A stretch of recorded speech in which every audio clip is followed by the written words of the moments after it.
Hi there, my name is Toby, and on this channel I talk about body dynamics and chi energy and how these two things work together. We need to improve our body dynamics, our body posture, and the way we use our body, and this will improve our flow of chi. This will allow us to increase our chi energy and feel the chi energy in our body. And this workout is a simple 10-minute kettlebell workout, and it's designed for martial arts and functional training. Now, here what I'm doing is I'm standing in an upright neutral stance. This is what I call a neutral stance with an upright spine, and this here is levering forward. This is what I call the neutral stance. That's the full neutral stance. And so what we've got to do in the first exercise is move between the upright neutral stance and the leaning forward, the full neutral stance. So all I'm doing here is holding the kettlebell, the first thing I'm doing here is just lifting it up and down with the shoulder itself. So I'm levering forward into the neutral stance, so I've got to keep my belly pulled in, I've got a slight backwards arch, the knees are apart, feet are apart in a horse riding stance, and I'm just gently lifting up the kettlebell with the shoulder and the rib cage. So first of all, I'm isolating the shoulder and the rib cage and just trying to feel that expansion from the spine. So I've got to hold the structure. And now the important part of this is not to overwork your lower back. This is all about the glutes. So I've got to use the glutes and the hips to lever forward. So I'm levering from the full neutral stance forward to the upright neutral stance where I'm vertical. And I'm swinging the kettlebell as I do it. And as I swing the kettlebell, I've got to lift up the shoulder and the rib cage. So I've got to use the whole spine from the hips to lift and swing the kettlebell. And you've got to feel the swing, nice even swing through the body, and you must not be doing too much work with your lower back. You've got to hold the belly in, even the obliques, hold a little bit of tension in the waist, and use the lever from the hips to swing the kettlebell. And you'll feel it. You'll feel that you're levering from the hips and your whole body is working together. It's not the lower back and it's not just the arms. So you've got to hold a strong neutral spine and then swing the kettlebell forward and backwards between your legs. And here, of course, I'm alternating hands. So the kettlebell goes upwards and it's in the air for a second, so I can swap hands mid-air without any problems. Now I'm using a kettlebell that's a bit too heavy. This is not my normal gym. We're away at the moment, so this is the hotel gym. And usually I would only use a kettlebell half this weight. This is double the weight that I would normally use. You don't want to use a kettlebell that's too heavy. You've got to be ever so careful, because of course you can injure yourself when you do these swinging exercises. And in between each exercise, do a nice stretch, release out the spine, loosen up, twisting left and right. So you're always checking your spine. You've got to hold the neutral spine. This is the most important thing in all these exercises. Control your spinal alignment.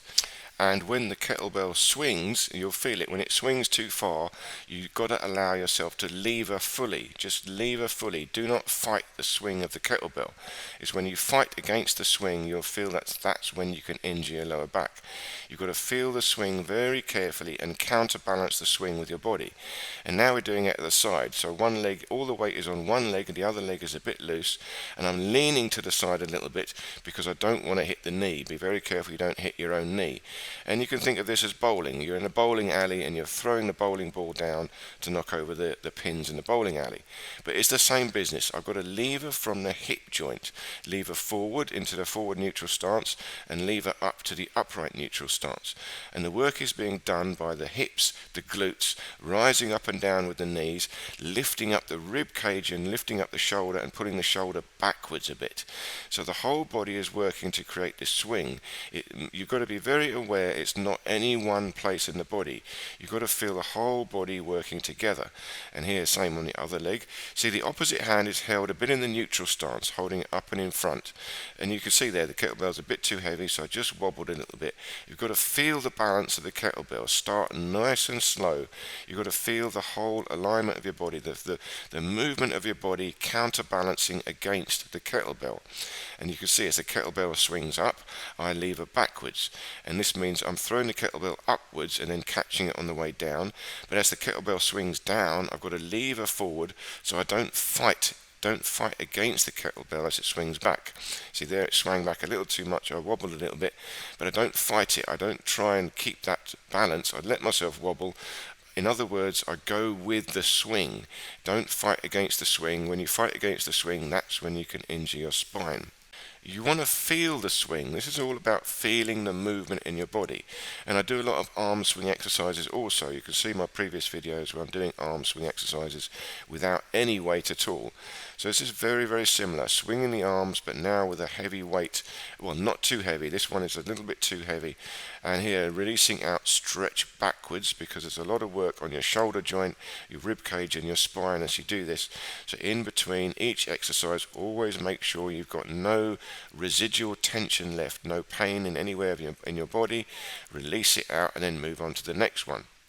And the next one now is swinging side to side, twisting the spine. So you've got to be very careful when you're twisting the spine, especially with a weight here on your body. So I catch it in the front and swing it round to the back. I'm shifting my weight a little bit between the legs, pivoting on the back foot and the ball of the foot, so allowing each foot to pivot. So I've got to let the full pivot happen.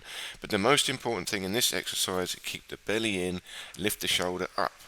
This is very much like the shot put. You're throwing a shot put, but the important part of this is to counterbalance against the kettlebell as you swing in round and round. Hold the rib cage up, the shoulder up, and use the strength in your waist, the twist in your spine to slow down the movement at the end, and then unwind and pull it across. So you're creating a wind up through the spine and an unwind through the spine. But again, you've got to be ever so careful. You've got to feel that the stretch, the twist does not happen in one place in the spine. It's got to go through your whole body, through the feet, through the hips, through the spine, into the rib cage, into the shoulder, and you slow it down at the end and you speed it up in the middle, and you'll feel the swing, the counter swing. This is also about creating a whip. You'll feel there's a moment when the kettlebell swings at its maximum speed in the midpoint. That's the point it speeds up, and you feel that you've got to lean back to counteract this swing, and then you've got to slow it down at the end from the back and slow it down at the other end of the front where you catch it. So go very slowly, very careful with this one, and again use a lighter weight. You can see this one's a little bit too heavy, but I'm really having a go. I'm really trying to swing it as hard as I can. There you can see it, the extension. So this is very much, again, for martial arts, for functional training. You're creating a powerful swing like you're throwing something away from your body. And always release afterwards. Check your spine, roll the shoulders, roll the rib cage. You've got to make sure the whole body works together. No one point in your body, no one place is doing too much work. And if you go back to my basic exercise series, you see the very basic exercise number 1 is arm swinging, which is swinging your arms left and right, twisting on the spot, very much like this. But this is much more advanced arm swinging because you've got to counterbalance against this weight. And now we do some stationary postures. So the first one is lift the kettlebell up above your head. And what you've got to do now is you're sinking into the horse riding stance. This is about the spine posture. So I've got to keep a nice neutral spine, hold the belly in. You can see I've got a slight backwards arch. I'm lifting up the rib cage, lifting up the shoulder, and holding the kettlebell behind my head. So it's falling backwards behind me. And because it's falling backwards behind me down the center line, I feel it stretching open the rib cage. And it's pulling me backwards. So I've got a backwards arch, and I've got to counteract that backwards pull, that backwards fall, by holding in the belly very tight. So here again you can see I've got the neutral stance, upright neutral stance in a horse riding position.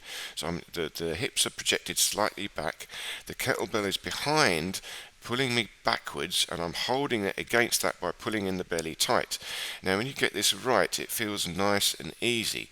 Your whole bone structure is holding up the weight of the kettlebell, and you feel it is the stretch in your shoulder, the stretch in the rib cage, and the tension in your waistline is the tension in the waistline that holds the kettlebell, not so much your arms. And now we're holding it in the front on the chest, and I'm sinking a little bit lower into lower horse riding stance and a bit lower now to the belly. But you see I've got to lean further backwards to counteract the extra weight in front of my body. This is about finding the center of gravity. And I once more do small squats up and down, levering slightly forward and coming up slightly backwards.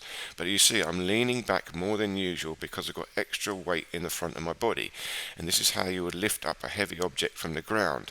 Hold it as close to your center of gravity as possible and lean back slightly more to balance out to your spine. You see the center of gravity, if it's in front of you, it pulls you forward, and you want to get that weight towards the back. Your spine is at the back, and now I'm holding it right down. So here from a squatting position, hold it as close as possible to my belly, and then I squat up and down from here, levering forward, and then as I come up, squeeze the glutes, drive the glutes forward, drive the hips forward to lever up, holding the kettlebell as tight to my body as possible. And once I've got the feeling of this and it becomes nice and easy, I'm using my structure, I'm even bouncing up a little bit. So you've got to feel a nice stretch down, squeeze the glutes to rise up.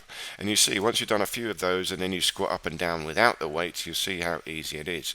And I always do this nice big circle, breathe in on the way up, breathe out on the way down in between. And now, next one we're doing is a sort of push-up position onto the kettlebell. And because your hands are close together, they're slipping around at the sides. So you've got to grip in with your hands, grip tight, push your hands towards each other. And again, I'm trying to keep a nice neutral spine, a slight backwards arch, and push up down towards my belly. So it's a bit harder than a normal push-up. You're keeping the weight low. But again, you play with that and see how you feel. You can also just hold it in the plank position there, pushing your hands towards each other, not just downwards into the kettlebell. You've got to squeeze your chest to push the hands inwards to hold your body weight. And then once more, loosen it all up, swing the arms, breathe in and out, nice and relaxed. And now we do a strong swing through the shoulder, a backward swing, nice and fast, but build up slowly. You can hurt yourself. You want to feel a nice looseness in the rib cage, looseness in the shoulder joint, forward and back, and you feel the pulse through your whole body. You see, I'm pulsing it through the whole body. And if you can get a nice fast swing, a nice loose and fast, but build up slowly, you'll feel a massive rush of blood to your hand. The blood rushes down to your hand. You're moving a lot of blood down your arms. So this is very good for your circulation, and you'll feel it in the hands now. Your hands will go all red, and here at this point you can feel a bit of the chi. Hold your hands together and bring the hands to your belly, and this is where the chi builds up. You hold the belly to build the chi up in your belly, and in the Tao, in the Qigong practice, they call this the Dan Tien, the sea of chi. This position below your navel is like a battery in your body, and you can build up the chi and store the energy there. Okay, I hope you enjoyed this little workout and this made sense. Do go very slowly, very carefully, and remember, half the weight of that kettlebell was too heavy, but they didn't have a smaller one. Okay, try out one of these other videos here, and I look forward to seeing you next time.